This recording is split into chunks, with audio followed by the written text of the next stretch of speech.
জীবনে হেরে যেতে হবে, সেটা রিলেশনশিপ হোক, সেটা পড়াশোনায় হোক, সেটা ব্যবসা বাণিজ্য হোক কি চাকরি জীবনে হোক।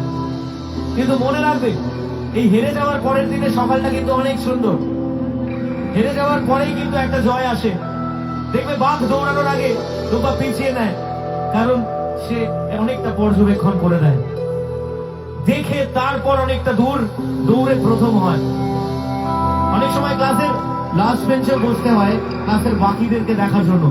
তেমনটাই মনে রেখো, হেরে যাওয়ার মুহূর্তে একটু পিছিয়ে দেখো, জীবনটা অনেক কঠিন এবং অনেক সুন্দরভাবে তুমি প্রস্তুত হতে পারো আগামীর জন্য।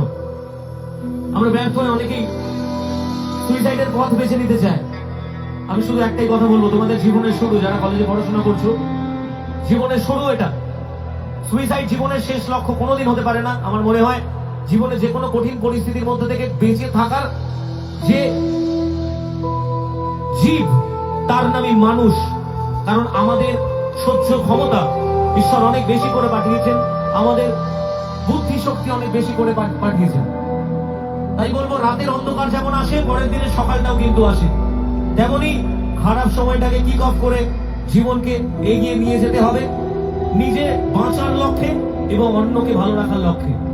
আর মনে রেখো, আজ যদি তুমি হেরে গিয়ে সুইসাইড করে ফেলো, কালকে দুদিন ফেসবুকে দেখবে তোমায় নিয়ে প্রচুর পোস্ট হয়েছে, মোমবাতি মিছিল বেরিয়েছে, 1 বছর পর সব ভুলে গেছে। আর যদি তুমি বেঁচে থেকে লড়াই করে নিজের জীবনে প্রতিষ্ঠিত হতে পারো, তাহলে আগামী জীবন তোমাকে নিয়ে স্টোরি বলবে, তোমাকে নিয়ে অন্যদের উদাহরণ দেবে, দেখো পেরেছে, তুমি কেন পারবে না। ঠিক বললাম? তাই no suicide attempt, only go ahead. সবাইকে বলবো, এগিয়ে যাও নিজের জীবনের প্রতি। আর যারা ভালোবাসায় হারিয়ে যায়, যে সকল মানুষেরা ভালোবাসায় আমাদেরকে ব্যথা দিয়ে চলে যায়, তাদেরকে একটাই কথা বলার, আমায় কাঁদাস না আর কাঁদাস না রে তুই, তোর স্মৃতি ছাড়া নেই রে কিছুই।